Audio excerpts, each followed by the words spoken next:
Good morning. My name is Charlie Hinderleiter. I'm the chair of the Regional Permitting Collaborative, an industry group that has been working with St. Louis County to bring electronic permitting and plan review online. And we're very excited that this upgrade to Acela is now live, and we're thrilled that you're joining us today to learn how to use this system. The team from the county has been fantastic to work with, and they have really been focused on making this a great tool. So they're looking for your feedback too. As you get to know the system, as you get to use it, if you have feedback and comments on how to make it better, please be sure to reach out to the county staff so that we can make this a best-in-class tool. And now I'll turn it over to the county staff to let you know how to use this new fantastic system. Thank you, Charlie. My name's Bill Walter-Scheid. I'm the Division Manager of Code Enforcement here at St. Louis County Department of Transportation and Public Works. On behalf of the County Executive, Dr. Sam Page, I'd like to welcome everybody to our second digital plan room presentation for our customers.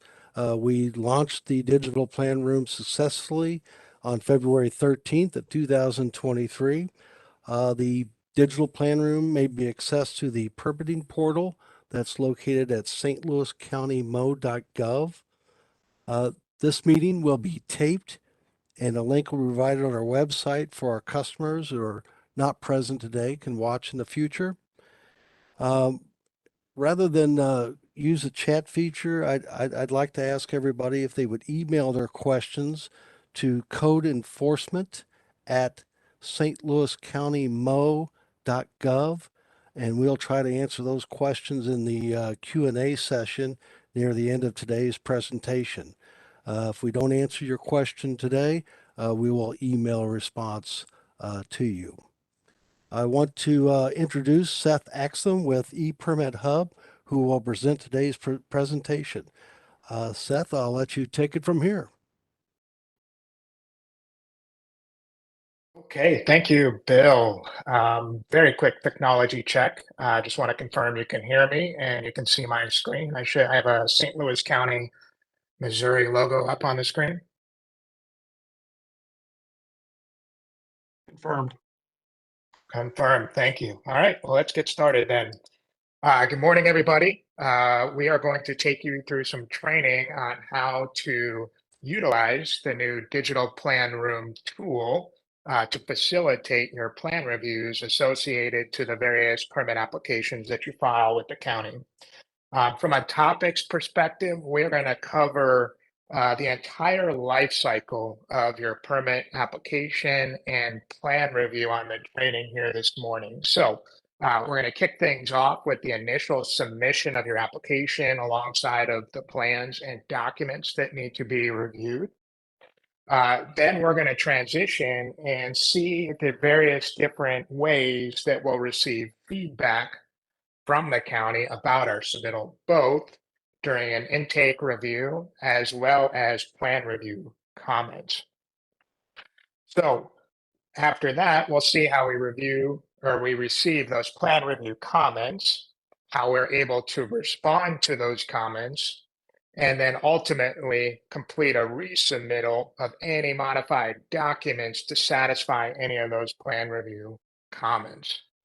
Once we get all the way through our plan review and the permit processing team takes your application and gets you ready for permit issuance, we'll see a couple more communications on how we might request additional documentation that we need at that time prior to issuance, as well as how you'll be notified of any balance due that needs to be paid prior to getting your permit issued. Once that permit is issued, we will have the approved documentation stamped by the county available for you to download. So we'll see how we get notified and the steps that we can take to go ahead and download that documentation.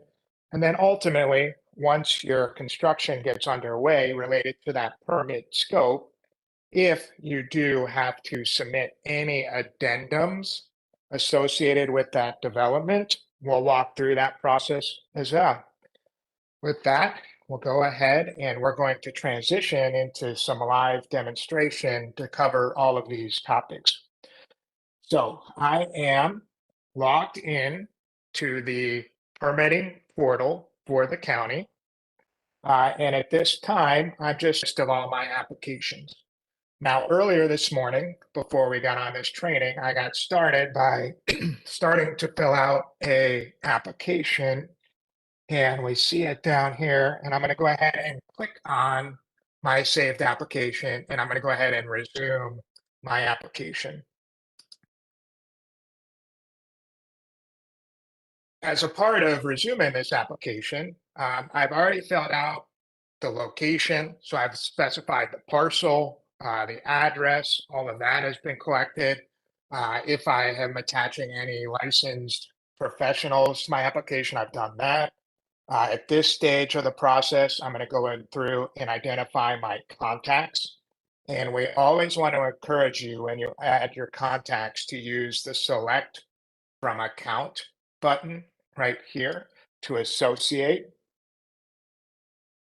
your contact information that is linked to your account. And this is incredibly important, as downstream, when we ask you to take the next actions related to the plan review, this will ensure that you have proper access to the digital plan room software as a part of your submittal. So I am going to attach my contact associated with my account, and I'm going to go ahead and move forward. And again, I started this application earlier, just filling out just example information along the way to save us time of you having to watch me fill out this application. So I'm just going to kind of click through the screens that have already been filled out. Provide my scope of work right here, and I've just got a generic scope of work indicating that this happens to be customer training for today. I'm going to go ahead and continue my application. And at this point, I'm offered an opportunity to review all of the information that I have included on my permit application. So what is the address? What is the parcel, the owner, the applicant information that I pulled from my account, any additional contacts that have been added, any of the custom data that is collected based on the type of permit that I'm applying for. All of that is here and available. And once everything looks good, I can click on continue application to move forward. And that is going to go ahead and submit my application.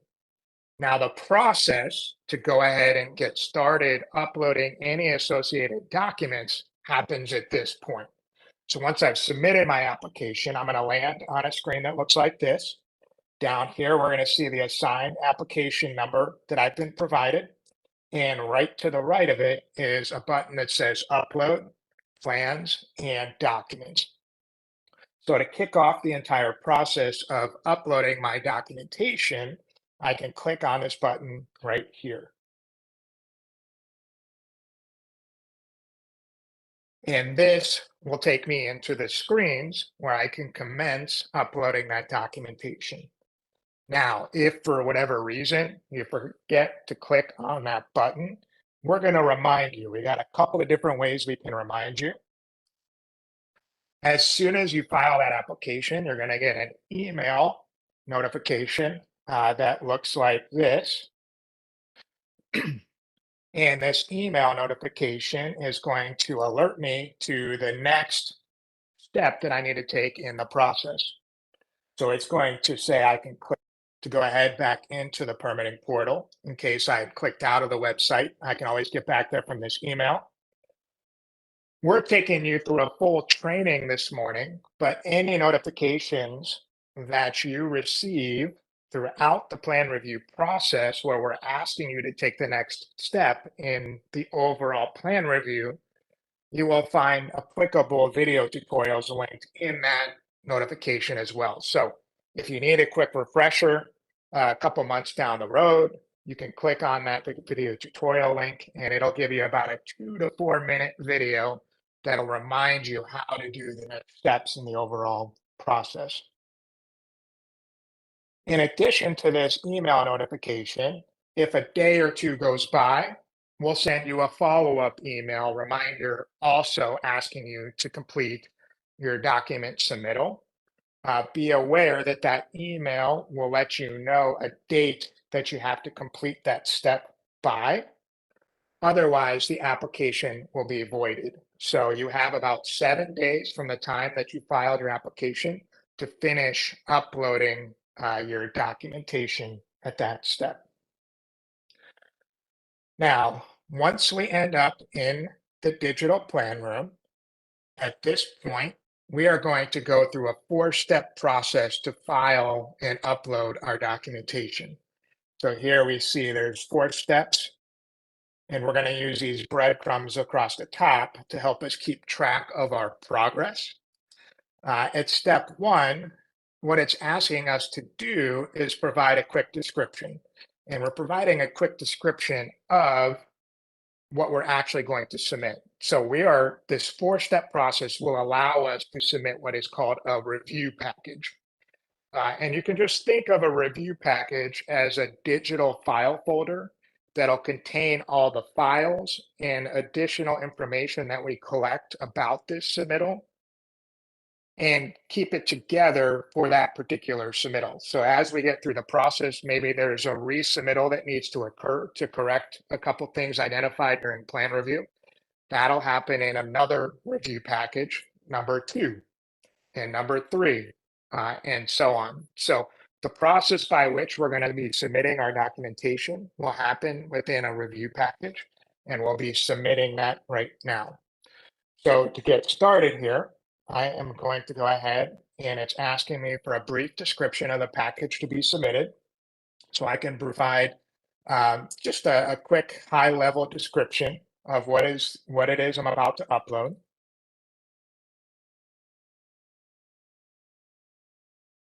Okay. And I can go ahead and hit continue. At step 2, this is where I'm going to go ahead and go upload my documentation. So I am going to come in here, find where it is on my local computer that my documents are stored. Once I have selected that document, I have to provide some additional information about those files selected so I can clearly communicate with the county what each file represents in relation to this application. So there is a drop-down list here, and it has several different document types. And this allows us to clearly communicate what this file happens to be. So both of these, from my perspective, happen to be architectural plans. And so I can select that those are plans. Now, selecting the correct document type at this step is very important because how it is treated during the plan review, is it a plan? Is it supporting document like an engineering report or a calculation? It gets treated differently from a plan review perspective. So it's important that we pay close attention to what document types we are submitting at this process. In addition to selecting the document type, I can also add a description for each individual file. So this is a great opportunity to further clarify what the contents of this file represent.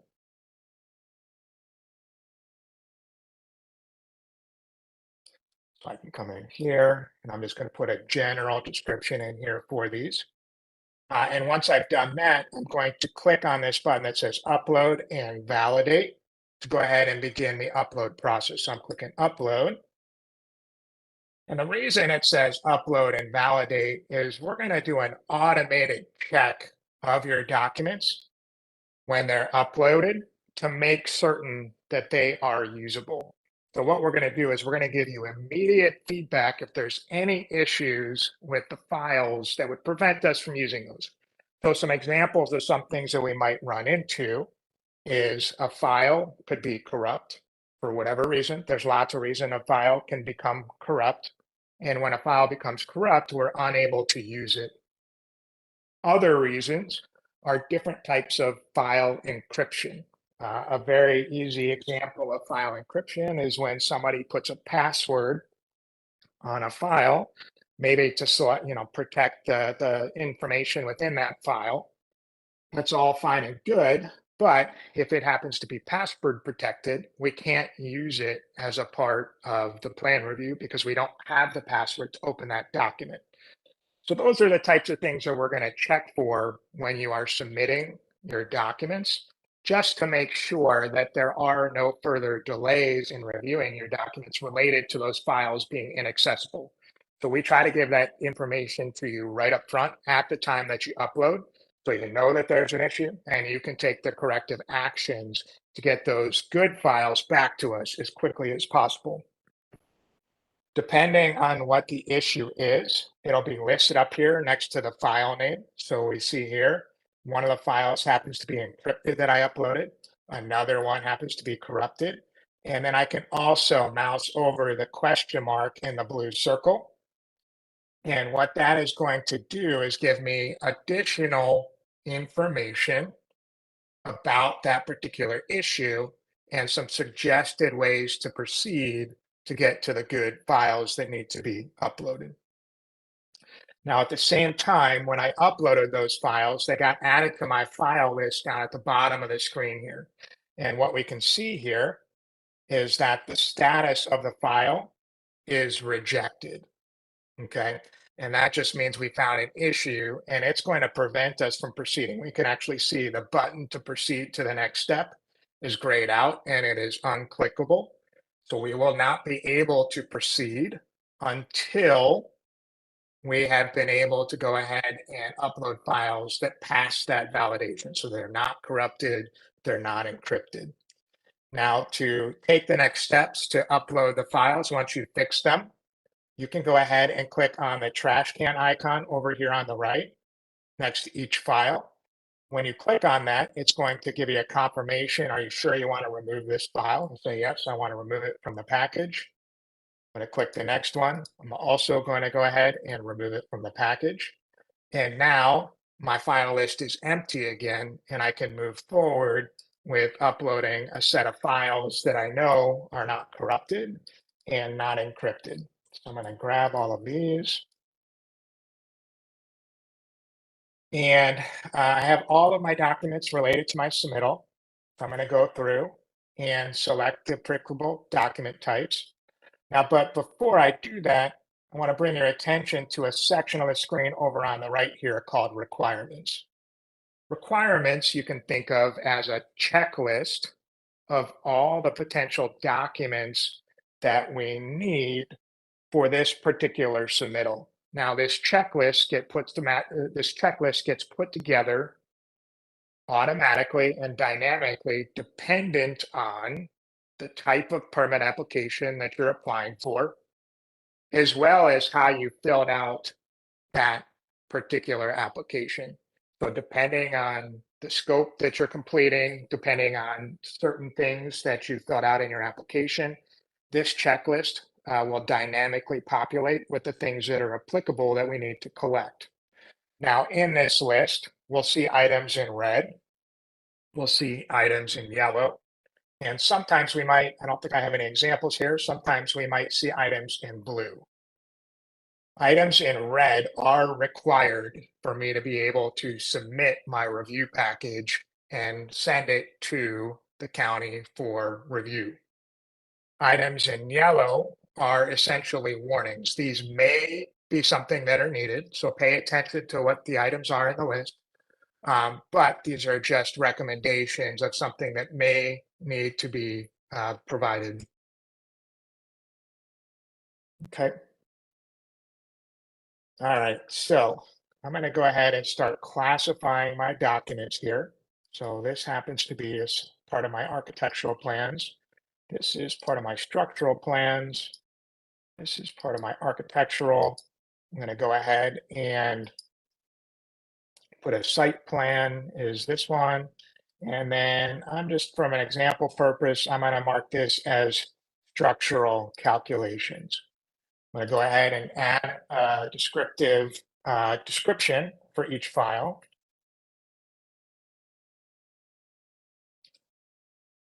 And try to move Can I here. jump in here for a quickly. second, Seth? Yes, please do. Sure. So just to clarify, for those of you working on the outside, what's happening inside the plan room is that the plan room is using what you're telling it you're uploading here to sort the various items into the correct categories. But all the plans, no matter what they are, will end up grouped together inside the plan room for us to deal with.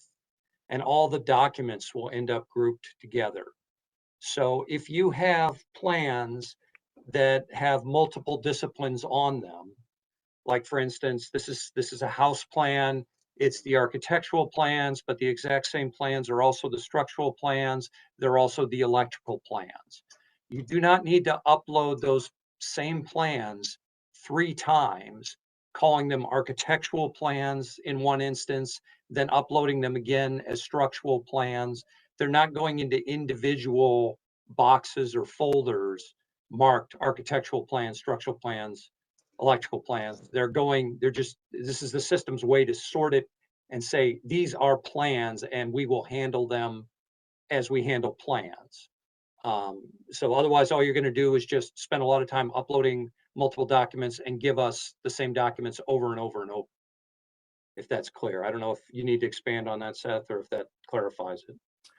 That's a fantastic point to make, Chris. What you'll see actually in our requirements, we try to remind this, and then that email that I sent you earlier, is we want to make sure that we don't have repeat sheets across any of the files from a plans perspective. And I'll show you what could happen here on the next step when we take a look at how the system identifies all the sheets from your plans. So yes, if you have one file that contains multiple disciplines, just upload them under one of these plans document types. So any of these document types that are like architectural, structural, electrical, etc., they are all treated the same when it comes to the plan review in terms of conducting the plan review. So if you have a combined file with multiple disciplines of plan sheets, just upload it under one of these document types. You don't have to upload it multiple times and specify each particular discipline.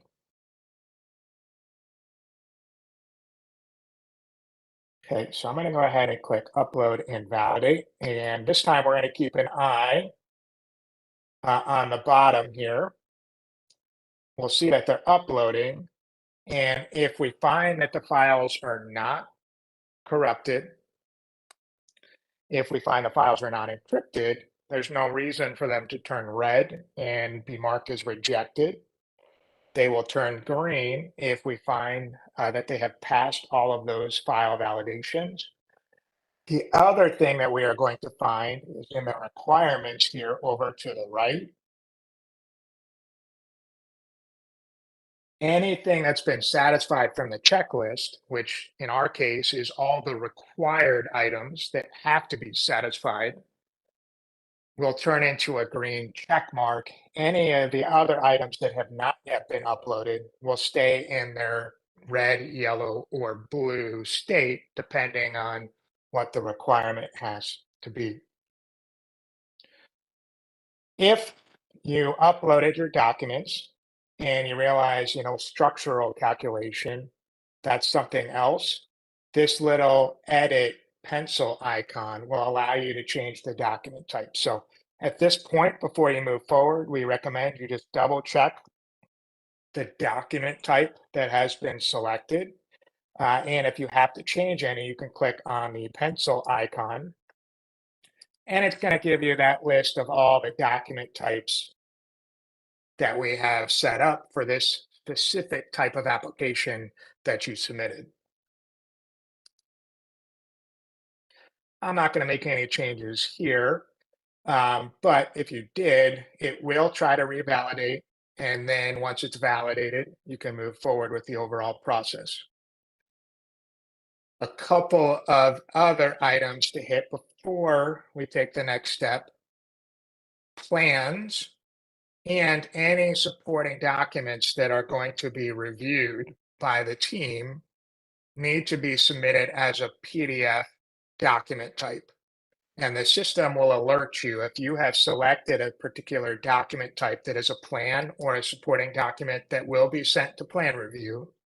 If you upload it as a document type other than PDF, the system will catch you. It'll show an error message letting you know that needs to be submitted as a PDF. And then once you correct that, you'll be able to go ahead and move forward. Okay. So we've made sure that the appropriate items have been checked off the requirements checklist. We have made certain that we have not uploaded more than one set of plans with the same sheets. We have all of our documents uploaded. They have all turned green. I can now go from step 2 to step 3. And I do that by clicking this process files button in the lower right-hand corner. So I'm going to go ahead and click that. And what is happening at this step is we are going to go through file processing. So those PDFs that we submitted that are plans or supporting documents, they are going to go ahead and be converted into a web-based format for the plan review team to conduct their review. And then plans are going to go through one step. Plans are going to be taken apart into the individual sheets from the file. And the system's going to go ahead and use some automated approaches to identify the sheet numbers associated to each page. And we do this so that the system can automatically version your plans at the sheet level from this point going forward. And we'll talk about this several times throughout the training this morning. But the intent there allows us, when it comes time to resubmit any documentation that a reviewer is opened up what's called an issue or a plan review comment for, we want to encourage you to digitally slip sheet your corrections.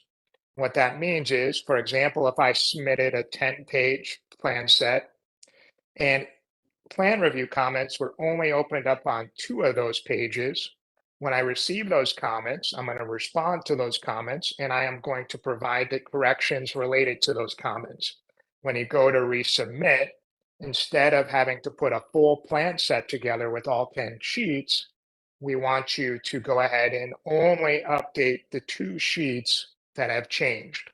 The system, again, will take the plans apart into the individual pages, automatically identify the sheet numbers, and then automatically version those 2 sheets into the plan set for the reviewers to take a look at the corrections that you have submitted.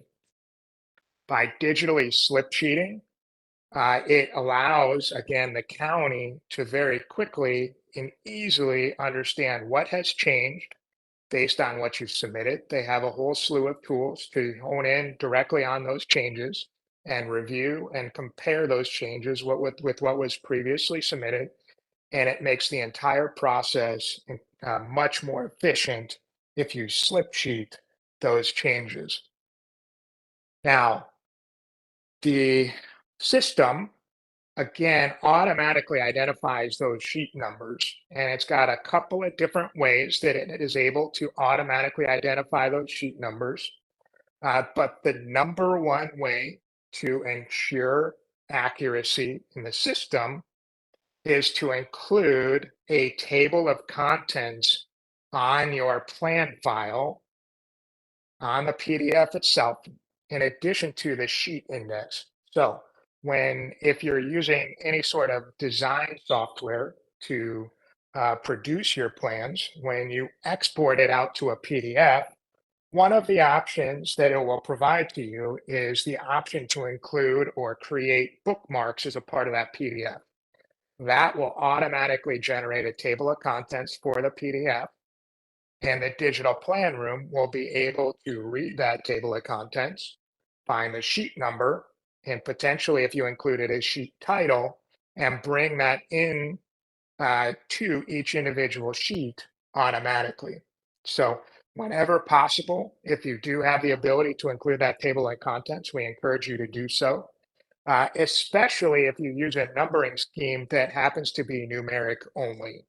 The system will have a much easier time if you're numbering 1 through however many pages as your sheet numbers on your plans coming from the table of contents. It'll have a much easier time of identifying those numeric only sheet numbers.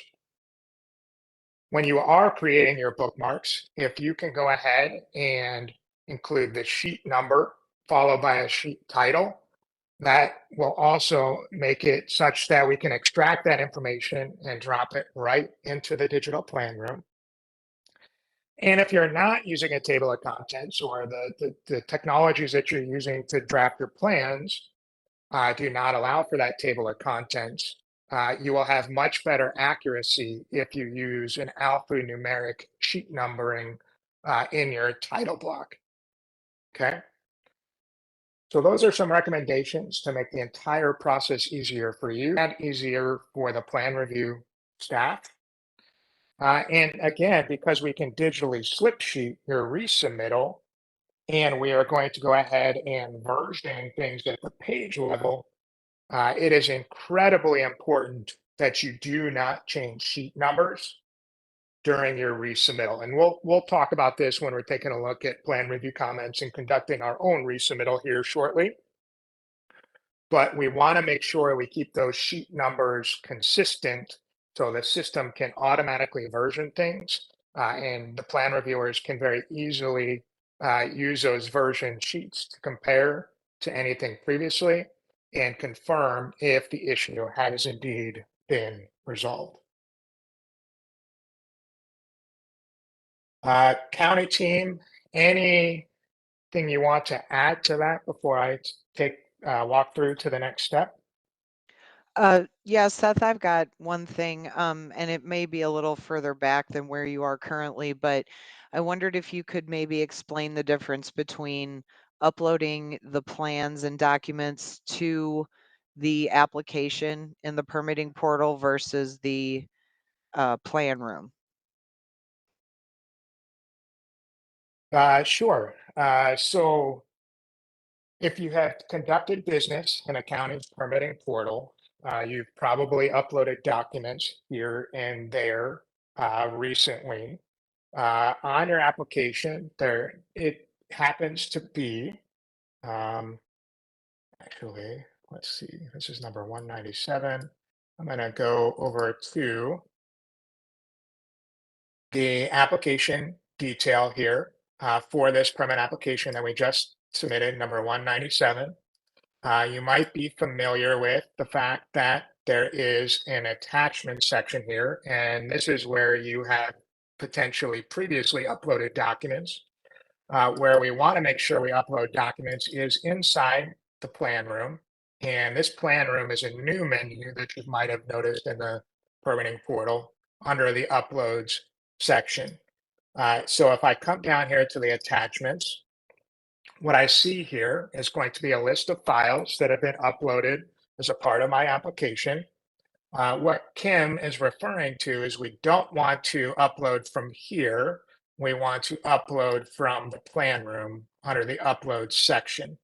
Now we have put a check in place here. If I click here and I try to upload the old way that you might be used to, assuming you have access to the digital plan room, it'll automatically drop you into the uploads section of the new software we're using from a plan review perspective. But if you do not have access, meaning you're not a contact listed on the particular application, that means those documents that uploaded the old way, the county may not be notified that those were uploaded. And so it could potentially cause delays to your overall plan review. All documents that have to do with any sort of plan review need to be uploaded through the plan room. And so this is where we want to be for the new approach to electronic plan review that the county is now using. Anything else on that, Kim? No, that covers it. Thank you. And you're correct. If they're uploaded to the permit portal at this step, or even when the application is being completed before it's submitted, there's a place that documents can be uploaded. The permit staff is not notified of those submittals, only the ones that come through the plan room. That's correct.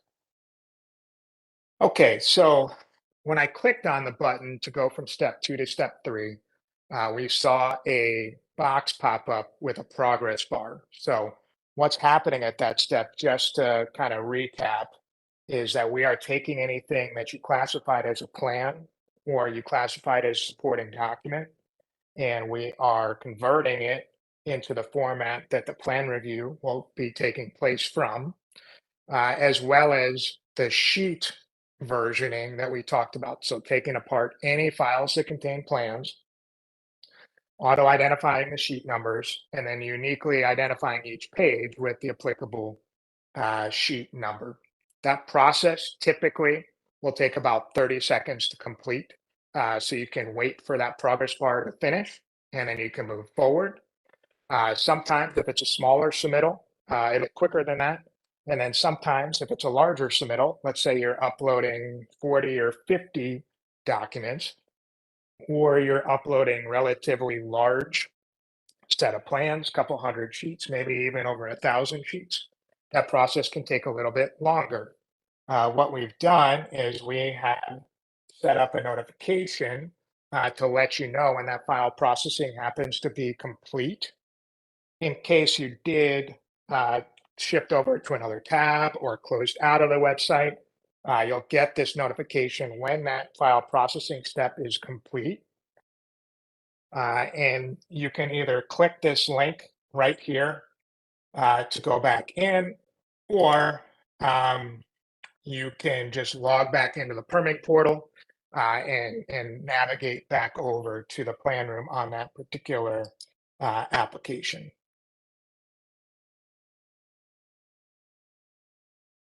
So once I take the next step, I'm going to land on step 3, which is the sheet versioning. And step 3 is going to show me the results of the automated sheet number identification. So this is going to show me all the sheets that were identified from any files that were categorized as plans.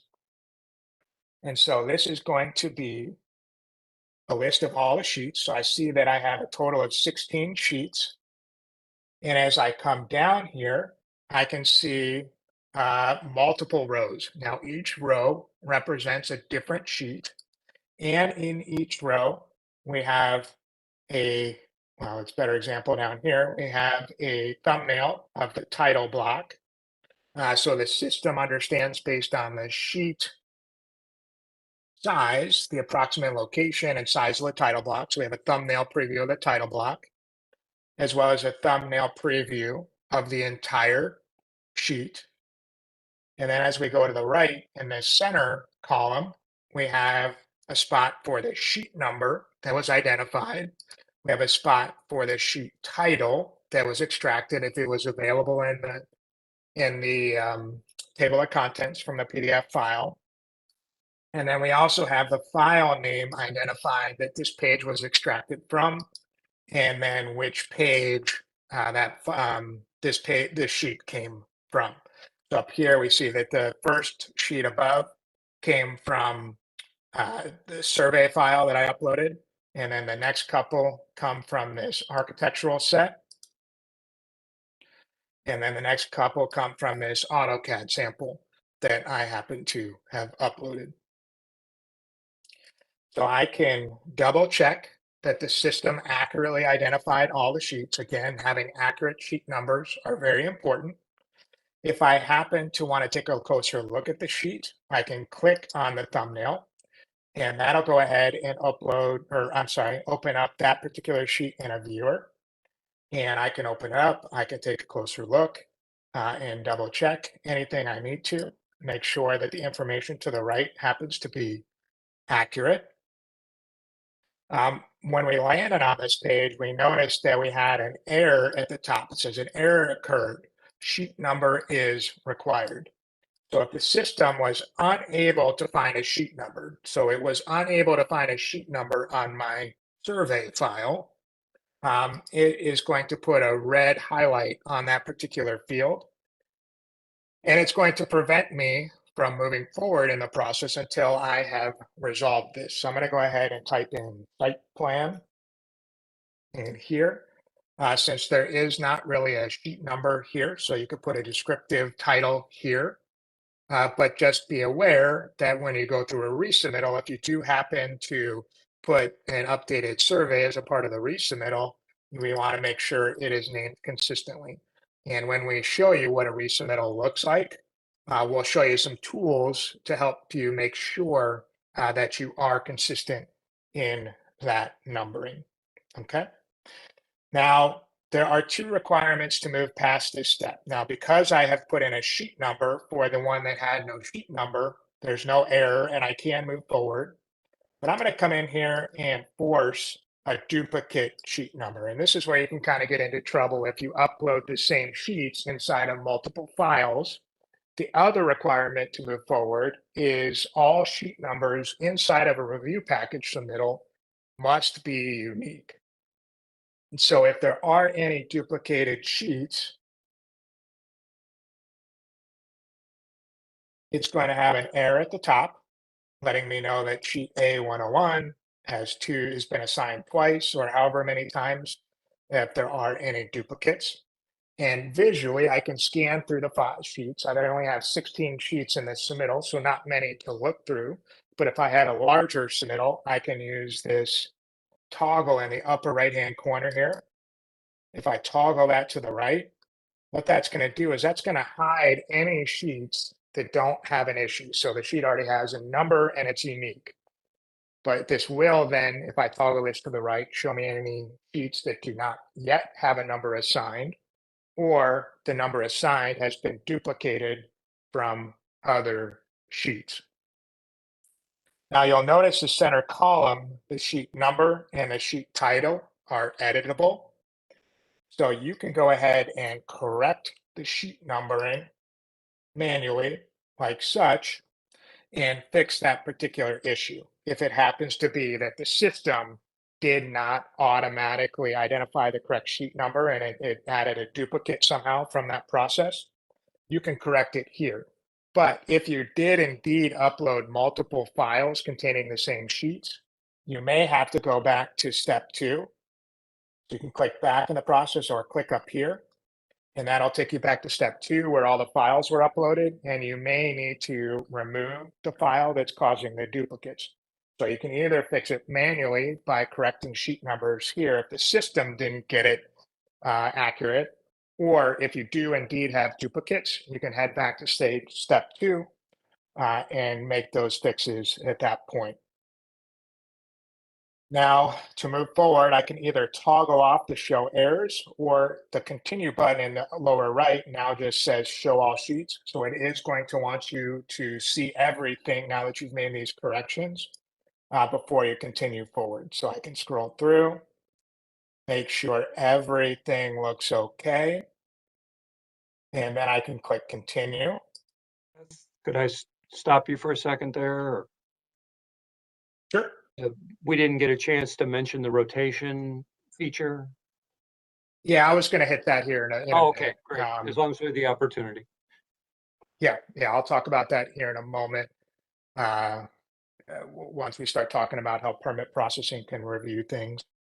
So we'll return to that. Once I move from the sheet versioning page onto the review step, I have an opportunity just to double check everything I'm about to submit. So at the top here, I could see this is plan review cycle 1 for my initial cycle. You can see the description I put in at step 1. Here's a full list of the requirements based on my permit type that I've selected that are either met or not met. So you can just double check those. Any that are yellow are not going to prevent you from moving forward. But if you did not happen to satisfy any in red, which are the required ones, then at this step, this finish button over here at the bottom and at the top would be grayed out, and you would have to go back to step 2. And you can go back to step 2 by clicking the edit button here or here. And that'll take you back to step 2, and you can make sure that you upload the requirement Or if you mislabeled it from a document type perspective, you can use that pencil icon to change the document type and then move back to step 3 and then ultimately back to step 4 with that requirement now satisfied. And then I can go ahead and click finish. So by clicking finish, this goes ahead and submits my review package, and then the county will be notified that this package has been submitted. So ideally, you go ahead and take this step right when you have filed your permit application. If there are any delays to uploading your documents, just remember we will send you a couple of reminder notifications. Those reminder notifications will indicate a date that this has to be completed by.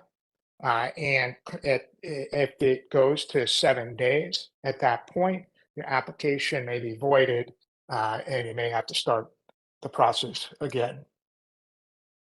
So I'm going to go ahead and click. And once I do, you will receive confirmation that your review package has been received. You'll also receive a confirmation via email as well. And this can let you know that the notification at the county side has taken place and it is in their queue to go ahead and take a look at. So the first step is once permit processing has been notified, they will open up your submittal and review it for completeness and other potential quality issues. If they happen to find anything that they need from you, be it clarification on something, be it additional documents, something you have to correct with the documents, you'll go ahead and receive an email communication that looks like this. Okay, so the subject indicates that additional information is being requested. The email is going to come from a no reply at stlouiscountymo.gov. So you do not want to reply to this email. Any comments that the team has are going to be displayed here. So there might be one thing to bring your attention to. There might be multiple things to bring your attention to. Pay attention to these comments because they are going to indicate if it's something that you have to resolve within your review package submittal. Okay, so if it is something, this next paragraph talks about this. If this comments indicate that there's something you have to fix, you'll come in here and you can actually click this link right here to take you back into the permitting portal and back into your submittal to be able to make those corrections. And it's also important never to send any plans to the permits at stlouiscountymo.gov email inbox. All plans need to go through the permitting portal and ultimately through your review package to be included in the overall process. Okay. If only information is needed at this point, your package looks good, but there might be a clarification, a question, or information being requested by the team, you can provide that information by clicking the permits at stlouiscountymo.gov email link right here. And if I do that, it's going to open up a new email for me to fill out in whatever email tool you're using. And it's going to automatically populate the subject line for you, response information required. It's automatically going to put in your permit application number as well. And then you can go ahead and fill out any of those particular details. So by clicking on the link, instead of typing in permits at stlouiscountymo.gov, it'll automatically put your application number in there. It's very important so that when we receive that email, we know what this is with regard to. Okay, I'm going to go ahead and click here. Let's assume that the comments we received by the application review mean that there's something wrong with my submittal. I'm going to click here. We're going to land back on that same Uploads tab that we've been working from. And on that Uploads tab, we're going to see the list of review packages. Since this is the initial submittal, we only have one review cycle so far. We're going to see the status of this package is moved to a state of reopened. So previously, when you clicked on the Finish button to submit your review package, that closes that submittal for you. You can no longer make any changes to it unless it gets reopened as a part of the initial application review process.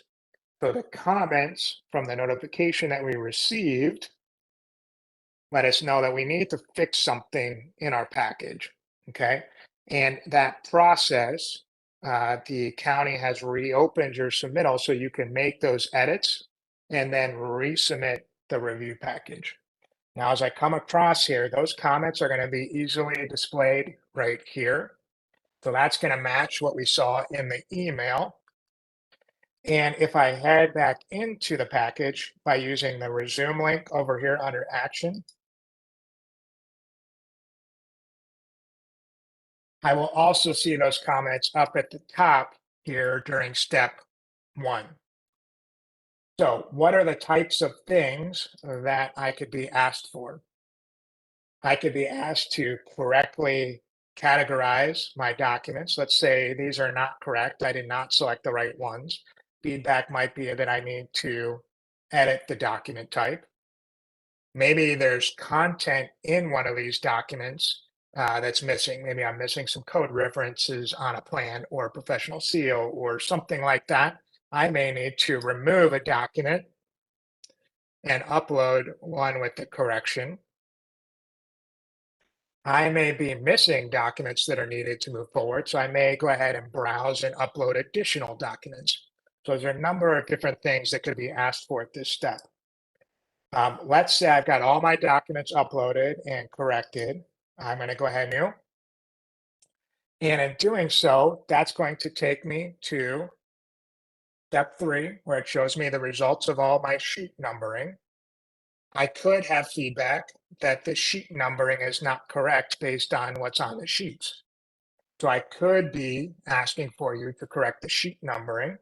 And again, I can either do that manually here, or I can correct it in the file itself and re-upload and process it. Additionally, we want you to pay attention to the orientation of your plans. This is what Chris was bringing up a few moments ago. It's very helpful if you can make certain that plans are in a landscape page orientation with north facing up. Okay, so let's say you submitted it and it looks like this. Okay, you may be asked to rotate those plans. Now, one way you could do it is fix it in the PDF itself, which would make this quite easy to proceed from this point. But maybe you received those files from your design professional, and at this point, you just want to rotate them. So you may be asked to rotate them. You can rotate them again by uploading a new file with corrected, or on each individual sheet in the upper right-hand corner of the second thumbnail is the ability to go ahead and rotate the sheet. Our goal here is to get as good of submittal as possible prior to pushing that down to the plan reviewers. So the plan reviewers can focus on that content and plan review, as opposed to potentially having to rotate sheets themselves or anything like that. So again, there's a number of different things that you might be requested to handle during the intake portion of this, and you'll get that feedback in that email. You might be uploading some new documents, step 2, replacing documents, recategorizing documents, things like that. Step 3, you might be fixing sheet numbers or rotating the sheets, all with the goal to have as good a submittal as possible so that the entire plan review process can move forward efficiently, effectively, and completely. So once I've made all of those corrections, I can go ahead and click continue. And I land on step 4 again. So it's important that I click finish at the end of step 4 to officially send my submittal back to the county for review. So I'll go ahead and click finish.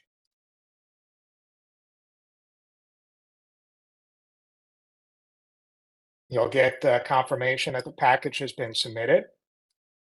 And you'll also notice that the status is submitted. So if a package happens to be in a submitted state, you can no longer make any changes.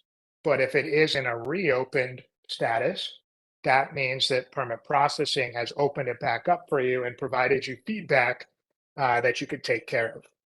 Now you'll get that email that I showed earlier instantaneously once that review completes. But we've also set up the system to send you reminders as well that you need to take action on your submittal for completeness before it can move forward with plan review. It's a very similar email that I described earlier in that after a couple of days, it'll let you know what date this has to be completed by. Otherwise, the application could be voided. Okay.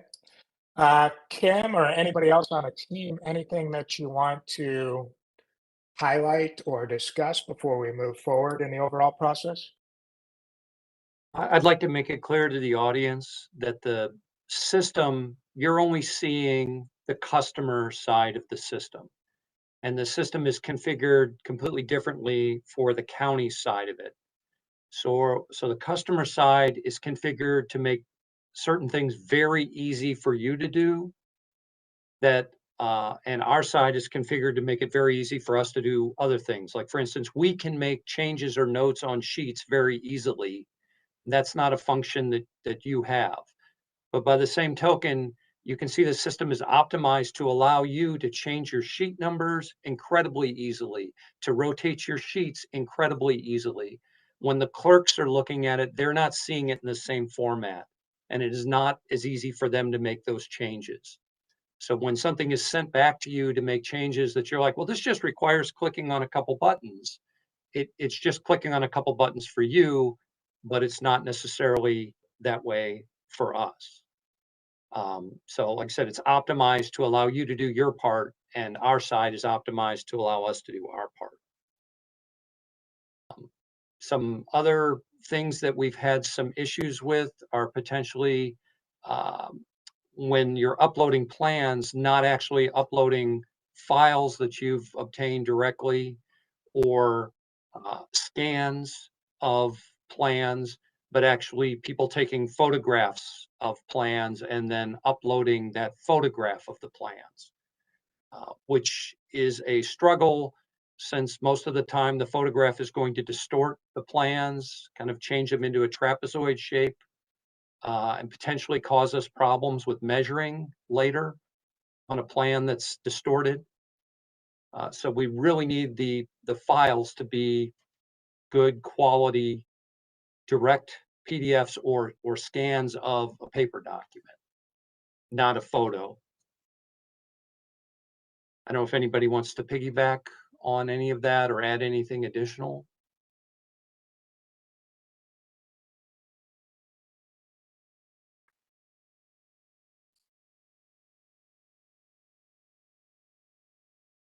Okay. Okay, so far in the training, I'm sorry, go ahead. So, yeah, just a reminder, you must be doing a great job because there's no questions to the code enforcement email address. I want to give that out again. It is codeenforcement@stlouiscountymo.gov. So if you have any questions, please feel free to email that, and we will respond to those questions here close to the end of the meeting. Thank you. Does that look correct up there? Bill, code enforcement at stlouiscountymo.gov. Thank you very much. Yes, that is correct. Perfect. Okay, so if you do have questions, Bill will be monitoring that inbox and we'll make sure that either he'll respond to you or we'll have an opportunity to discuss it out loud as a part.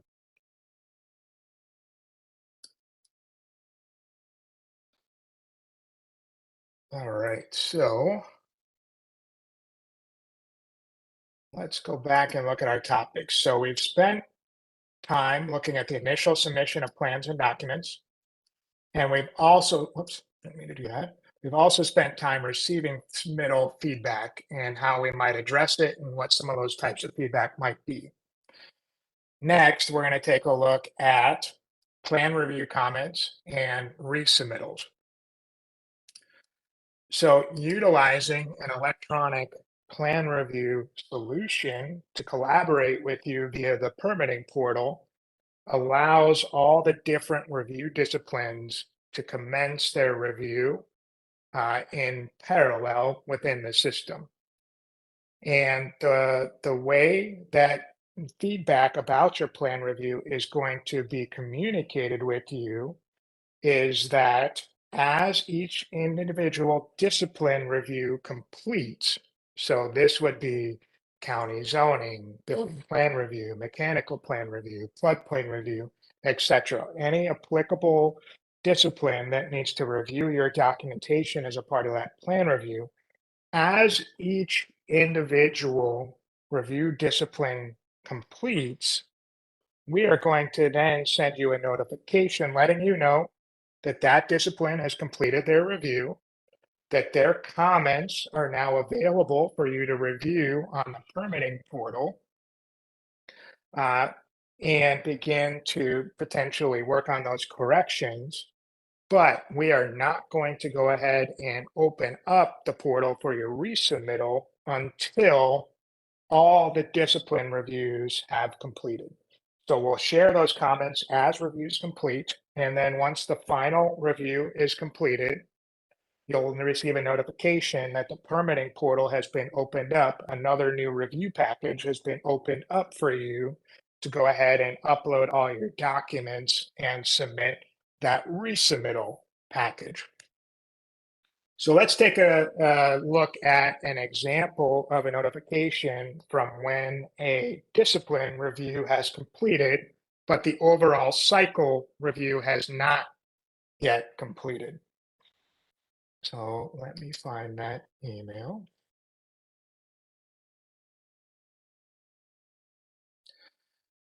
So the notification will look like this as a discipline review completes. It's going to let you know in the subject that a particular discipline has corrections being requested. Then discipline will also be listed in the body of the email. And that discipline will also be listed down here next to a link that will take us back in to the permitting portal so we can take a closer look. So from the notification, we see that we have 4 issues that need response out in the permitting portal. So I can click on this link.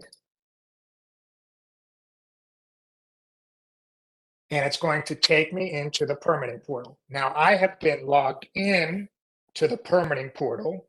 So it took me right to where I had the link intended to send me.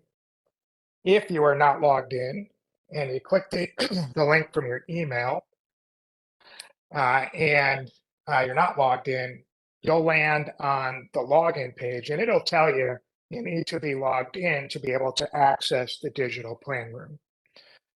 At this point, what I'll see is I'm back in the digital plan room for the applicable permit on the issues tab. And the issues tab is going to be a list of plan review comments that require a response and potentially require the submittal of a document containing the requested corrections. So at this point, I can start taking a look at a particular issue.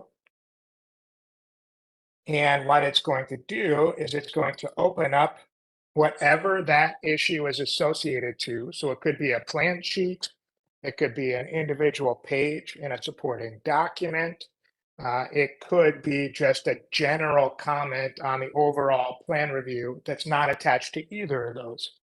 So from here, it'll open up that particular sheet.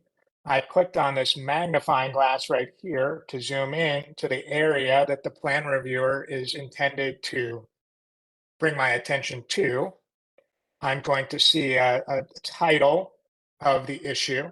I'm going to see the plan reviewer's name, and I'm going to see the detailed description of the issue. So the bulk of the content identifying the issue is going to be down here under the description.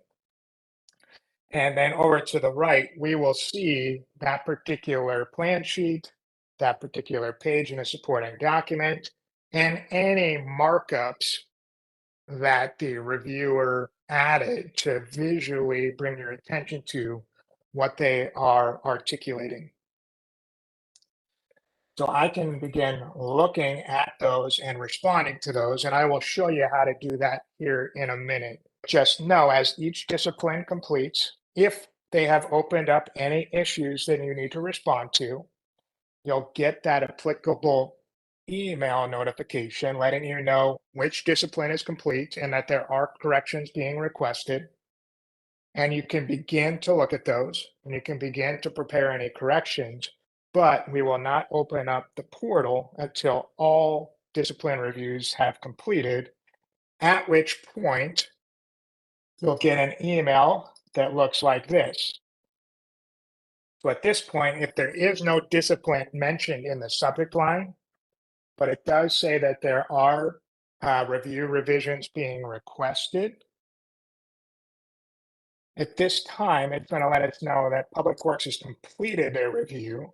I'll still have a link, but this time it's not going to say for building plan review issues. It's saying that there's 8 overall issues that were found throughout all the discipline reviews.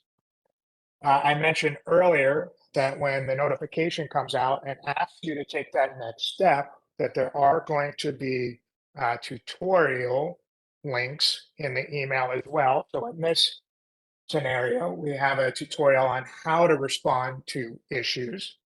And then we also have a tutorial about how to upload any sort of revised plans and supporting documents.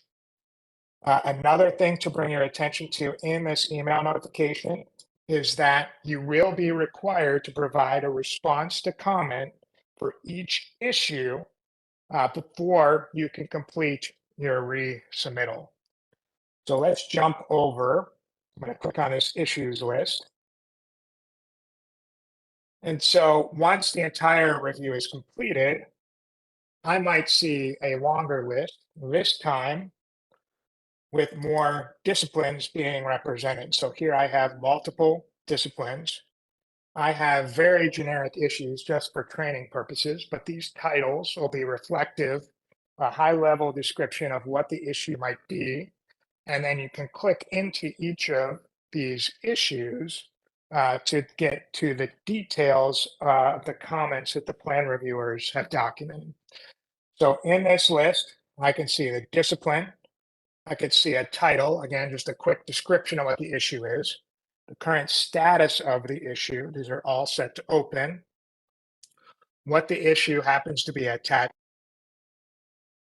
and then who created it, who last updated it, all that kind of stuff. So as we saw earlier, I can click into any of these and interactively take a look at what the plan reviewer has documented as an issue. But you may have team members that do not have access to the permitting portal, and you may need a way to extract all of this information out of the system. So I do want to bring your attention to a couple icons in the upper right here. There's a print icon and there's an issues report icon. So if I maybe just want to get a printout of this list, I can click on the print icon and it's going to essentially give me all the information I saw on that list before, plus the detailed description that the reviewer provided. So this printout is going to give me the permit number, the location, the scope of work, that was specified during your application, the discipline, the current status of each individual issue, the title, the description, what the issue is associated to, and then who created that particular issue. And then we also see modifications required here as well. Most of these say yes, meaning that we're expecting a document to be resubmitted to satisfy this in addition to your comment. But sometimes issues might be opened up where we're requesting information, not a corrected document. And so this modification is required to let me know, whether or not I am expecting a document or just a comment in return. So I can print out this more tabular type of view for the list of issues. Or we also have this button over here that's called Issue Reports. Now, if I click on Issue Reports, a new box pops up. And what this does is it allows me to on-demand request a marked up set of documents that I can review. So I'm going to come in here and I'm going to type in a name. You can give it any arbitrary name. I'm just going to call it issues-23 BLD-00194. And I'm going to go ahead and hit create. And we're going to see that it spins here. What it's actually doing is it's going to each of these issues, grabbing that specific sheet or that specific supporting document, and building a PDF on the fly. So when you download a marked up set, it's not going to be the entire document. It's just going to be the sheets and the pages that have issues associated to them. So let me go ahead and download. Let me click on that again. Go ahead and download that. And I'm going to open that. And when I open it, we'll see that I have 4 pages. I don't know if you can see that at the top. I've got 4 pages here. And so instead of having all 16 sheets that I might have uploaded, it's just the pages that have an issue associated. Now, the very first page, if there are any issues that are not associated to a particular sheet or a specific page in a supporting document, those will be listed here on the cover page like this, and it'll be grouped by discipline and reviewer. It'll have the title, the status, and the description, and whether or not we need to resubmit any documents to satisfy this particular item. But as I scroll to the rest of the pages, here's page 2. What I'm going to see here is I see a couple markups. And if I mouse over any of those markups, it'll show further comments. So these markups are out there in the form of annotations, and those annotations can have associated comments. And those associated comments are going to tell me what's the review discipline, what's the title, the status, the description, all of that. So I can review things this way.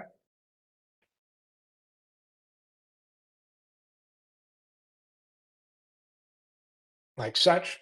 So I say I have markups here. You'll notice the markups are different colors. Each particular discipline has been assigned a specific color, but the discipline's also referenced in a comment when I mouse over. And if I go to the next page, this happens to be page 3 from one of the supporting documents that I uploaded. So it's going to combine the plans and the supporting documents that have issues into one file. So this file happens to be 4 pages, and it's consolidated all of the marked up items that need correction or need a comment addressed. Over on the right-hand side, I have the comment panel open. This happens to be Adobe. I've opened up this marked up set in Adobe. And from here, I can also click on the comment itself. And that'll take me to the particular markup in question. Okay. So a couple of different ways to go ahead and extract out the information that has been documented in the form of issues that need to be responded to and corrected as a part of the overall plan review. Okay. Ultimately, we are going to interactively provide our comments. So I can either click one by one. The other thing actually that I didn't point out is I can sort by any column here. So I can just click on the column. So if I want to see all the building issues together, electrical, mechanical, I can do so. By default, they're just in the order in which they were created during the review. But I can sort them by discipline. I can also go under the filter over here. And the filter allows me to filter either by status. So as I start responding, we'll see that the status has changed. So I can sort by status, and I can also sort by disciplines. So maybe I only want to look at the building comments. It'll filter out those. I will get this kind of light colored yellow message here, letting me know that a filter has been applied, so that I realize that this is not all of the issues. But if I do happen to use the print button or the issue report, whatever I have in my filter and whatever sort that I've done by clicking on one of the column headings will be reflected in my print and my issue report PDF generation. So be aware of your filter and your sort that will affect exporting things out. So if you intend to export out a different PDF by discipline, because there's different folks that'll resolve those issues, you can use this filter and create the applicable issues report accordingly. And select multiple disciplines if I so choose to filter by multiple values. Okay. So we'll just start at the top. And I will respond to these relatively quickly so we can keep the training moving along. If I have an issue that's been identified that is not associated to a plan sheet, not associated to a supporting document, then the issue will be displayed on the screen like this. So I'll still have the title, the discipline, the reviewer's name, the details that they provided here. But I want to bring your attention to the section that says applicant's response. So instead of compiling a response narrative letter or a response to comment letter, you're going to provide your comments interactively right inside of the permitting portal. And so I can click in here.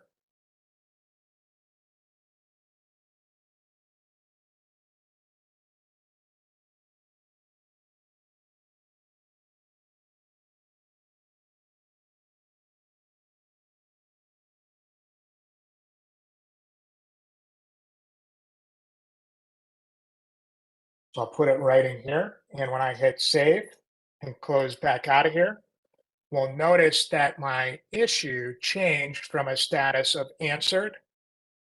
I'm sorry, status of open to answered. So I can track how complete I am in terms of providing my comments. And I do have to respond to all of these before I can complete my resubmittal with all my documents. So I'm going to go ahead and click on the next one. This happens to be a comment on a supporting document. And page 3 of that document, I can see that at the top up here. Again, I can use the magnifying glass here. If I want to zoom in on where the plan reviewer wants to bring my attention to, I can click here. It's going to zoom it in automatically for me. I can review the title. I can confirm the discipline, the reviewer, the details, and then I can provide my response here. Now, this applicant's response is incredibly important to be as descriptive as possible to avoid any delays in the reviewer understanding the corrective actions that were taken. So things to avoid are things like just saying okay, or see the plans, or see the calculations, or things like that. It will be extremely helpful to confirm the completeness of the correction by putting a descriptive response to comment under the applicant's response right here. I'm going to make my way through here, just reviewing each. Here's an example where we can see markups that are in different colors. For the issue that is currently selected, the markups will come to the foreground and any other markups will go to the background. I'm going to come in here. I'm going to zoom in to where the plan reviewer wants to bring my attention.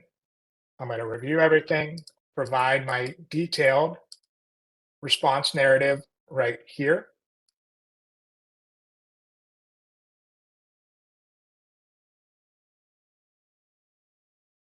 I'm going to zoom in, review, and then I'm just going to repeat for all 8 of these issues.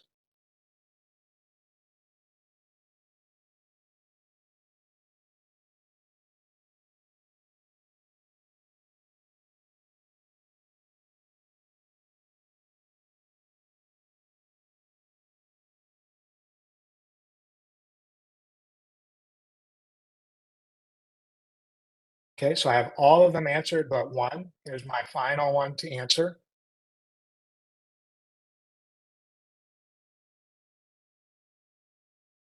And once I'm responded, I'm going to get a notice up here at the top.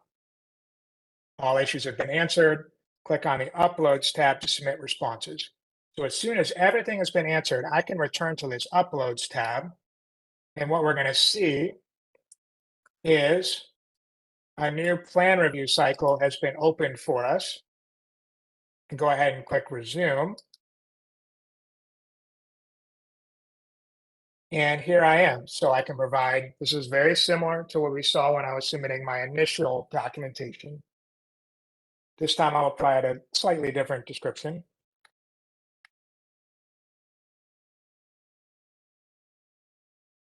Click Continue. Step 2, I'm going to upload my documents. So I can go find my corrected documents, etc. I had, before the training, already uploaded and processed some documents so we can move along and save a little bit of time from a training perspective. But at this point, you're going to upload your documents. They're going to go through that validation process. So we'll kind of be able to immediately alert you if there are any validation issues. Is a file corrupt? Is it encrypted? Anything that would hold us up. So you'll get that immediate feedback so you can take any corrective action. You again need to be very cognizant of putting a good description in for each file so we understand, and accurately selecting the correct document type. And again, don't repeat sheets. So if all the corrections are in one file, but they span multiple disciplines, just upload that one file and select one of the plan's document types. You don't have to upload it under the multiple different disciplines. Okay. And again, we want to encourage you to upload from a plans perspective, just the plan sheets that have changed. So we want to encourage you to digitally slip sheet any plan corrections. If you are uploading corrections for any supporting documents, some sort of a report, a calc, a specification, whatever it might be, we are asking you to upload a full version of that document. Supporting documents, because they don't have sheet numbers, are not versioned at the page level. So we do want you to upload the full supporting document as a part of your resubmittal if you have any associated issues. Once I've uploaded and they validated, I'm going to go through that file processing. The file processing, again, will take on average around 30 seconds, sometimes a little less, sometimes a little more. But now, once we get through that file processing and we land on step 3, where we show the results of the automated sheet numbering, what do we see here is we now have a new column for each row called previous version. Now, previous version is going to alert you to whether you're submitting a new version of a sheet that was previously submitted, or you're inserting a new sheet altogether. So pay close attention over here. So we identify if it's a new version, again, by the sheet numbers. So we want to make sure we stay consistent in our sheet numbering for resubmittals as well. Okay, and that includes things like if it was A-102 on the initial submittal, don't submit it as A-102 because it'll not recognize it as a new version of that previous sheet. So it needs to be identical to how it was numbered in the previous version. As I look here, if I have no previous version, perhaps that's because my sheet numbering is off, or perhaps it's because I am inserting a new sheet. So that might be a valid case that I have one that says no previous version. To help me make sure sheet numbers are aligned, I can use this magnifying glass that says search sheets. And that's going to open up a pop-up here that lists out all the sheets that have been previously submitted. And I can either scroll through them or I can search for a particular sheet. And if I type anything in my search box in the upper right-hand corner here, it's going to search anything in the sheet number there. And I can select something here and say, okay, that was this one, and I can link it up automatically. Now, we can obviously see that these are two different sheets. That was just an example. But you can use this to link up your sheets from the previous submittal to make sure things get versioned correctly. I'm going to put this back and assume that it is a new sheet that has been inserted. But I cannot stress this enough. It's incredibly important to maintain those sheet numbers so that the plan reviewers can very efficiently review your resubmittal, complete comparisons, and make sure we don't end up with duplicate sheets because they're numbered incorrectly within the plan set within the digital plan room. So I'm going to pull up our slide again that we had up on the screen here earlier. Best way to keep the sheet numbers accurately being identified is to include that table of contents. Now, if you don't have a table of contents, the system can fall back and look at title blocks, and we try to read the text from the title blocks and things like that. But whenever possible, try to include using those sheet numbers. All right, so once I have everything lined up here accurately, I can continue. And I'm going to get my review screen here. My review screen, again, I'll have the description I put at step 1, the files I uploaded at step 2, and all of the responses that I provided for any of those open issues. Okay. And so once I take a look at all of this, if I click edit here, it'll take me back to the issues tab if I need to make any corrections. While an issue is in the status of answered, I can go back into it and adjust the comment if I need to. So I can click edit here to go back if I want to just double check everything before I submit. If I wanted to go back and look at the files I uploaded, I can click edit here as well. But ultimately, the county won't be notified that your resubmittal is complete until you click on finish at step 4 of this review package. So I'm going to go ahead and click finish here. And what you're going to notice here is that the review is back in review and all of my answered issues are now back into a status of in review. So that does not happen until you fully submit your review package on that step 4 of the resubmittal review package. In this case, it's our cycle 2.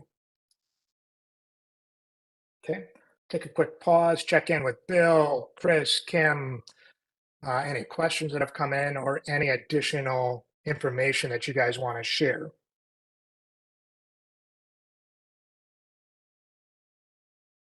I guess one question for you, Seth, to scroll back a little, when the applicant, if the applicant is not have a permitting portal account and is going to be, or rather I should say, if one of the designers does not have a permitting portal account and is going to be getting the issues from the applicant, either in the form of a printed summary, or in the form of the Adobe set that was created, the revision set there.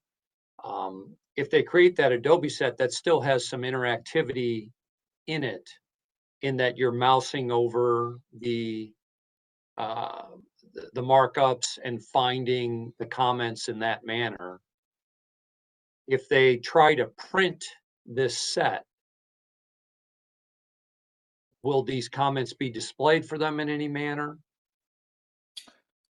The markups will be included if when you print the print set. If I come down here, if you specify to include it with the print, it will be. So it's really just dependent on the person doing the printing. You just want to make sure that it includes the document and the markups. And then if you do want to include the comments, now because the comments are interactive here, like I mouse over to see them, or I have to open up the comment panel from a printed perspective, and this is showing you in Adobe. You don't have to use Adobe to view this PDF. You can use any PDF viewer. So each PDF viewer might be a little bit different, but there in Adobe, for example, there's a summarize comments button here as well. And the way this works is it'll print this out. So this is only 4 pages, but for any pages that have comments, it would insert pages in between with the details of the comment from the previous page. That happens to be how Adobe does it. Other PDF viewers might have their own approach to how markups, or well, these are really called annotations when it comes to PDFs, are printed, as well as their related comments. Maybe just a warning then to the users that, you generate this, what is an interactive document here, and then print it out as a hard copy. If you're not careful, you may be providing your designers with only a portion of the picture, just the marks without the comments, for instance. That's right. And so you might want to make sure you provide your designer not only the PDF, but also this tabular printout of the issues as well. And ideally, we would like the designers actually in the portal able to make the direct responses to the review comments and have full access to everything. But we understand that's not always possible. Yeah, that's fair. That's fair. And while I have this issue printout up on the screen, you'll notice that it looks slightly different than when I showed it before. So before, it just showed the title and the description of the issue to be addressed. But because as the applicant, I've put in the responses directly right here, it is going to include my latest response as well. And then let's say we're working on a cycle 3. We have completed our resubmittal. Some of these issues were accepted and ultimately signed off on by the county, but others were opened back up with further comments. If you print this out on a 3rd cycle, you would also see the latest comment received back from the reviewer as well. So this tabular view is very useful. And the same goes for the marked up PDF as well. The comments that we saw right here over on the side here would include the response, and then ultimately if it was a 3rd or 4th cycle, if there were any comments back from the reviewer in addition to the original issue, those would show in the comments here as well.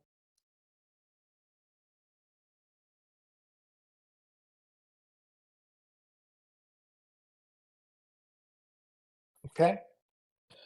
And so at this point, all of these issues are going to stay in a status of review while the various disciplines complete their resubmittal review. And it's going to work very similarly. If one of these disciplines completes their review and they either have a new issue for you to address or additional comments to an issue that you've already resubmitted, you'll get the email notification that that discipline review is complete. Their particular issues, either new or new comments on an issue, will flip back to an open status over here. And then at the end of that particular cycle, once the portal is opened back up for a resubmittal for those additional comments to issues, all of these will be flipped back to open. You'll get a notification at that time is ready. And then a new review package will be ready for you on the uploads tab to collect all the documents related to these particular issues. Only issues in the status of open are eligible for response to comments. So they will be flipped to open at the appropriate time when it's time for you to be in review and ultimately providing those responses. So you can go back and forth from a plan review perspective, potentially in one cycle, 2 cycles, multiple cycles, however many cycles it takes us to get to code compliant documentation. At which point, once the plan review is completed, it'll move back to the clerks. And at that point, the clerks will prepare the rest of this application and determine the readiness for permit issuance. So at that time, there may be additional documentation that we're looking for. And so from that perspective, we might get an email notification that looks like this. Similar to the additional information required that we got during intake review, this time we might get one that says additional documentation is required. The specific comments will be under here, under this quote block where it says intake comments. Down under here, we will provide the responses by clicking the email link. Again, response to additional info required. And then it'll put my application number in here. So if there are any additional documents we need at this time, those will be articulated in the comments, and there'll be instructions on how to submit those documents to the county. So you'll work with the clerks from that perspective on getting any related documentation that needs to be completed. At which point, once all document requirements have been satisfied, move forward and be notified of any balance due that needs to be paid. So you may get an email that looks like this, alerting you to that there's a balance due with a link to take you back into the permitting portal where that balance due can be paid. If there are any related permits to the plans that have been approved on this permit, they will be listed in this email as well. And if they have balance due, the related balance due as well. So if there are any related permits, all permits have to have their balances paid prior to being able to take us through to permit issuance. Kim, do you have anything to add in terms of completing that application and getting us to the readiness for permit issuance? No, not that I can think of. Thank you. Okay. So once any additional documents have been collected, once the balance has been paid, your permit can then be issued. Again, you'll be notified via email that your permit has been issued. And so that's going to be an email that looks like this. Okay. And so there's a lot in this email to draw your attention to. One, this is your first notification that you can now download your approved documentation, and we'll do that here in a moment.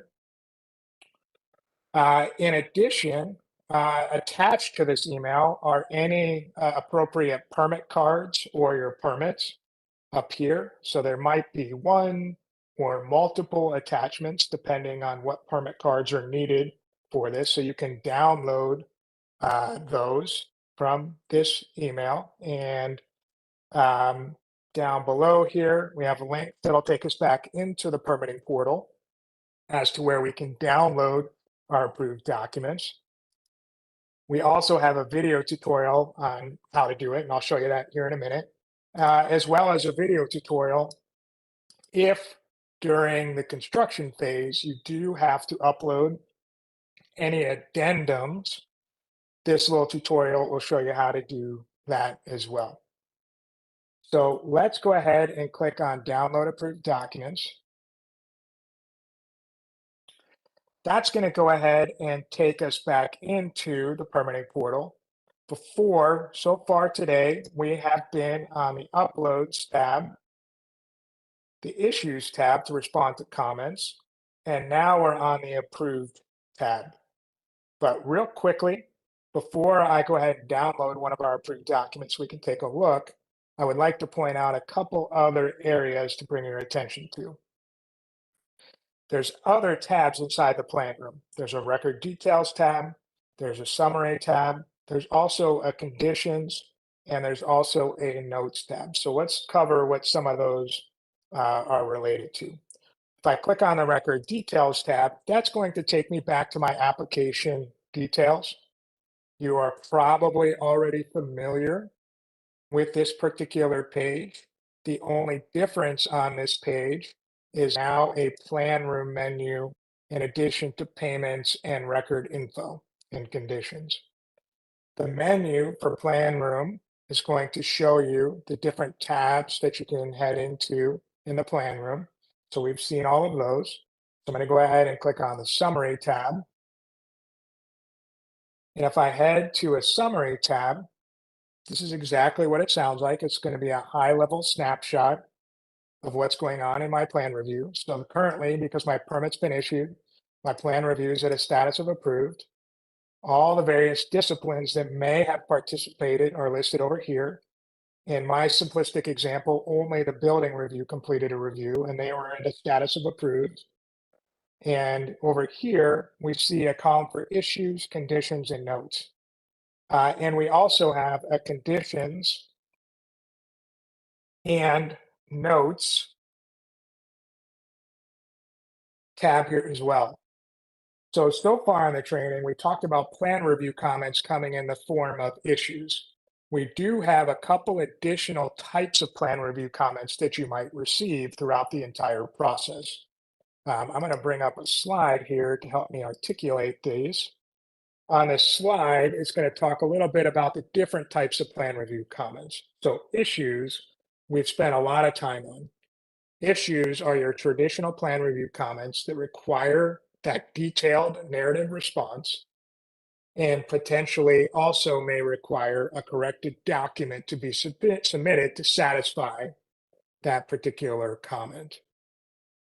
Now, conditions are also plan review comments, but they are typically considered a condition of approval. So instead of opening up an issue, we may articulate some conditions of approval.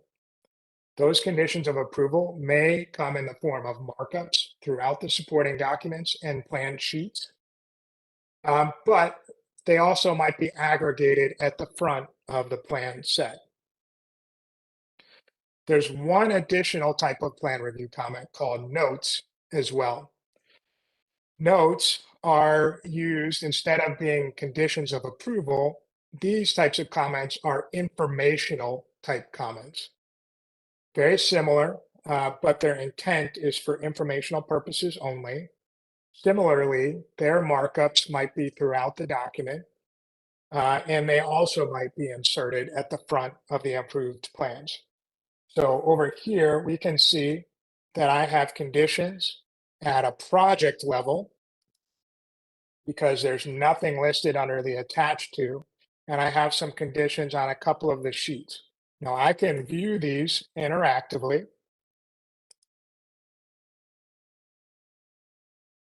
I've got a markup over here with some text and a title and a description, all of that. So I can view these just like I viewed issues. I can also print them just like I did the issues. But if I head back over to my approved tab here, and I download my approved plans, I'm going to go ahead and download them. So I can click the download button from here. And open that up. There we are. So this is an approved set of plans. And from those conditions that we saw, what we're going to see here is the two conditions that were not associated to a particular page, either in a supporting document or a plan sheet. They're going to be aggregated on a cover sheet. This cover sheet's going to be grouped by discipline, and depending on the volume of these conditions, they will go in a 3-column layout. So they'll go down the screen, and then they'll continue into a center column, and then they'll continue into a right-hand column. If there is enough of conditions of approval here that spill into multiple pages, it'll then insert a second page. So your approved plans will be filled with any project level conditions.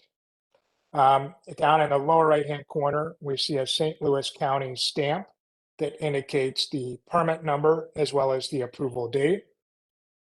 As I go to the next page, what we'll see here is I've got the St. Louis County stamp is in the upper left-hand corner, the markups that I associated with my conditions on a cover sheet here.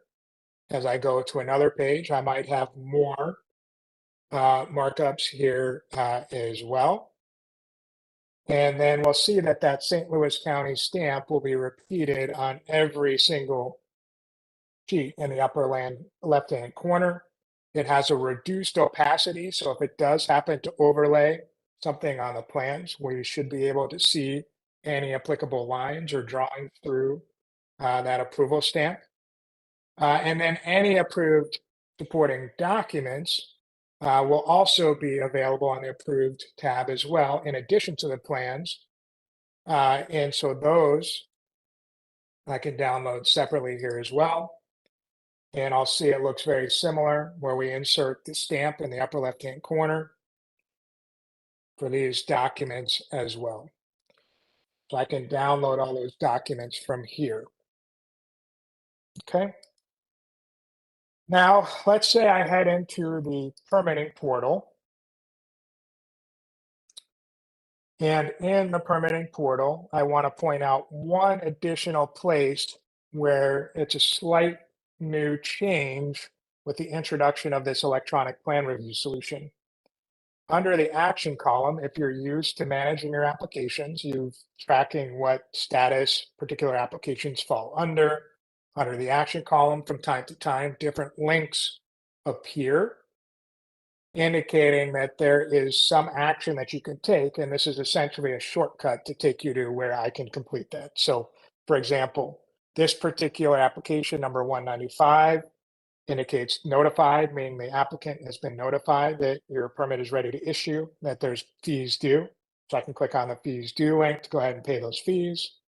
From a plan review perspective, if one of your applications happens to be in a state where we're waiting on you to upload either your initial documents or your resubmittal, you'll see an upload plans link here as well. So that is new.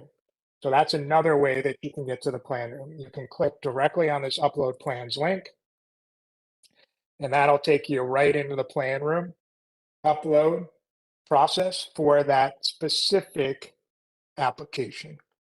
If I head back over here, I can go directly into the plan room from there, but I can also, if I just click on an application, go into the plan room through the menu on the application detail here as well. Okay. Team, any questions via the email that we want to cover or any topics you want to hit? I have one more topic related to addendums to walk through the steps that we want to take to start the submittal for an addendum. No, just a reminder, no questions in the email box, but that email address is codeNforcement@stlouiscountymo.gov. You must be doing an excellent job, Seth. Maybe. Okay, so the last topic we want to hit is once we're at a permit issued. So we've been looking at this application number 196. It is in a permit issued state. If I do have to either submit additional documents for this particular permit, or I want to submit an addendum that needs to be reviewed and approved, I can go ahead and head into the application. Again, if I go to try to upload documents on the attachments where I may previously have experience in doing so, if I click on the add here, it's going to redirect me back into the plan room. And it's going to redirect me to the uploads tab. And on the uploads tab, it's always going to be a list of any review packages that have been either complete or in progress. But if I'm in an approved state and there is no review package open, I will have a couple of buttons here in the lower right-hand corner, a new revision button and an attachments button. So if I have a true addendum submittal, I will go ahead and click the new revision button. If I need to upload something inspection related, I can go to the attachments button. So you need to be cognizant of which one you click. So if I click on attachments, it's going to take me to an upload screen. And if I come in here and I select a file to upload and I go through my list, what we're going to notice here is none of my plan document types are available to me. So I can only upload non-plans on the attachments. Okay, and those non-plans do not automatically go into the plan review in the plan room for the reviewers to review. So this is mainly relegated to any sort of documents that need to be uploaded that are not an addendum that might be permit or inspection related once the permit has been issued. If I do indeed need to start an addendum, I need to be certain to click on the new revision button like so. That is going to automatically open a new review package for me. So I can say addendum, submittal, and click continue. I can select my applicable files. I can, again, accurately select the appropriate document type.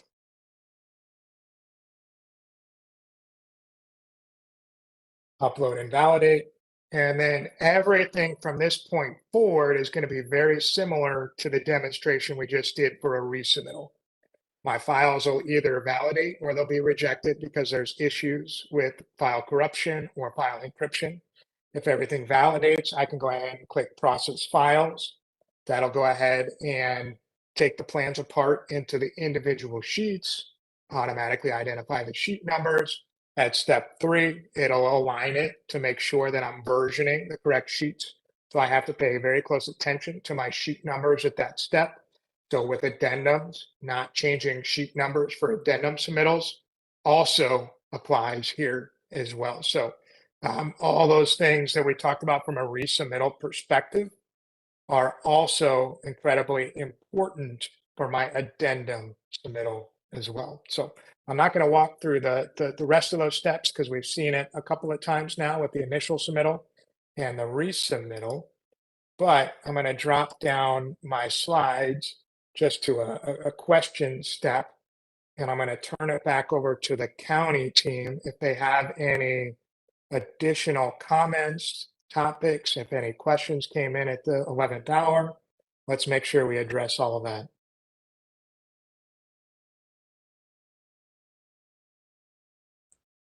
No, there's been no questions at all, Seth. Thank you. I would remind the audience that the county's policy on addendums hasn't changed. While the system tries to make it easier to submit an addendum, when the county and the applicant have moved forward in good faith and agreed on a design and issued a permit for that design, the intent is that that design is what's constructed. Sometimes there's the need for a change, and if it is a small change that is within the scope of work, that is what is appropriate to do as an addendum. If it is an increase in the scope of work, or if it is a very significant redesign, then that is something that needs to be handled as a separate permit. And if you tried to submit that as an addendum, it would end up being turned back to you with instructions to submit for a separate permit. It's always better If you run into one of these situations, to contact your reviewer directly ahead of time and just inform them of the situation and find out if it's something that should be handled as an addendum or if it's something that really ought to start out as a separate permit from the get-go.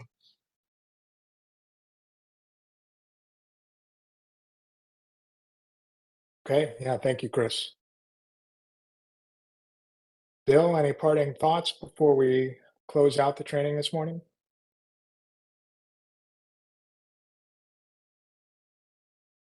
Yes, there's one other point to make that you've been very clear about the opportunities for the applicant to submit plans initially and their opportunities to submit revised plans. And I want to highlight the fact that these are limited windows, that you cannot just submit plans when reviewers are actively engaged in review. The plans can't be changing underneath them. So it's important that you make as complete a submittal upfront as possible. And when you submit revisions, that you submit those revisions as completely as possible, because you're not going to be given the opportunity to send in additional documents in between the review cycles. You'll have to wait for a cycle to complete. I think that's very important to realize that the system doesn't accommodate just sending in a new document at any point. I don't know if that needs to be expanded on by anyone. That's an excellent point, Chris. Yes, the whole usage of the review packages allows us to control the flow of information from the applicant to the county and the county back to the applicant. It provides you with the opportunity to make sure that there's no confusion in the exchange of those documents. By opening up the permitting portal at the applicable times to get those additional documents, make certain that the appropriate folks at the county are alerted when those documents are received. And that line of communication remains efficient and nothing ends up falling through any of the cracks. So that's why it is set up this way for the benefit of definitely both you, the applicant, and the county, to make sure that that collaboration towards those code compliant reviews occur in a most efficient way possible.